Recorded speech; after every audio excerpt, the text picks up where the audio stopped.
Buenas noches, Cuba. Me llamo Margarita Zala. Tonight we have an extra special treat for you. On the 50th anniversary of Castro's Year of Education, we're going to unveil recently found footage of interviews I conducted during Batista's reign as well as during Castro's Year of Education in 1961. Let's take a look.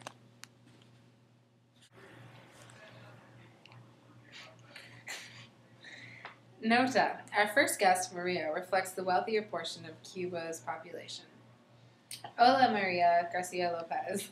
Thank you for taking the time out to talk with Uno Televisión today. So, tell me a little bit about yourself. Where do you live? How is your upbringing? Hola, Margarita. Me llamo Maria. I am 18 years old, and I live in the province of La Habana. I would say I have experienced the finer things in life.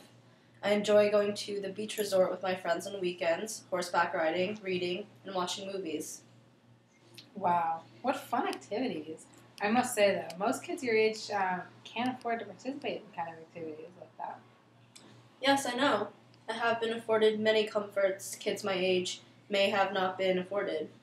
My parents have created a very comfortable and lavish life for my siblings and I have paid for our prestigious private school education. Speaking of which, tell me about your educational experience in Cuba.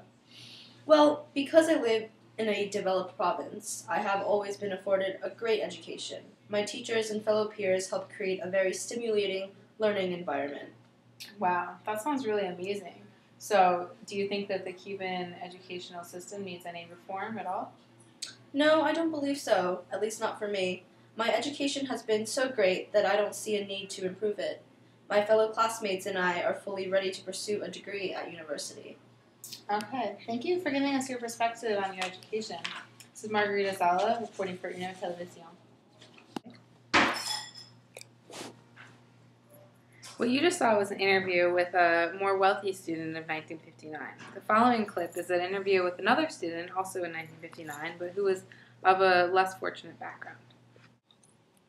Note that Cate Marina, also 18, is an underprivileged child from the countryside who has had a completely different and less fortunate experience than Maria in the Cuban educational system.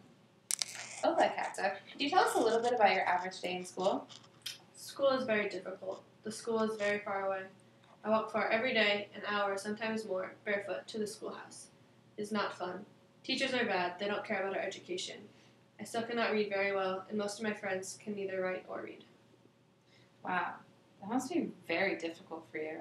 I can't imagine walking that far to school every day. It is not enjoyable, but my feet are very tough now. I can imagine. I'm aware you've had limited opportunities. You know, I had a similar experience. I brought you something. Este? See, Muchas gracias. I know these are rare and far between for children like you. Go. Ironically, 2 years after those interviews were conducted, Castro's literacy campaign, an aggressive reform on Cuba's education, was implemented. It had a dramatic effect on the lives of the two children you just met. We've united Cate and Maria to talk more about Castro's new approach to education known as the literacy campaign. I'll start. I have to say I've never been so excited and grateful for anything in my life. This educational reform has allowed me the privilege of being able to attend university and drastically improve my writing and reading skills. As Castro would say, if you do not know, learn. If you know, teach. I now know.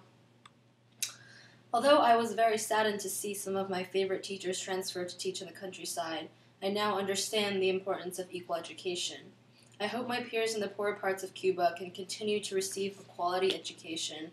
Cate and I are now both attending the University of Havana. How wonderful to hear in more detail about the progress of the literacy campaign. Thank you both for joining me tonight. This is Margarita Zala reporting for Uno Televisión.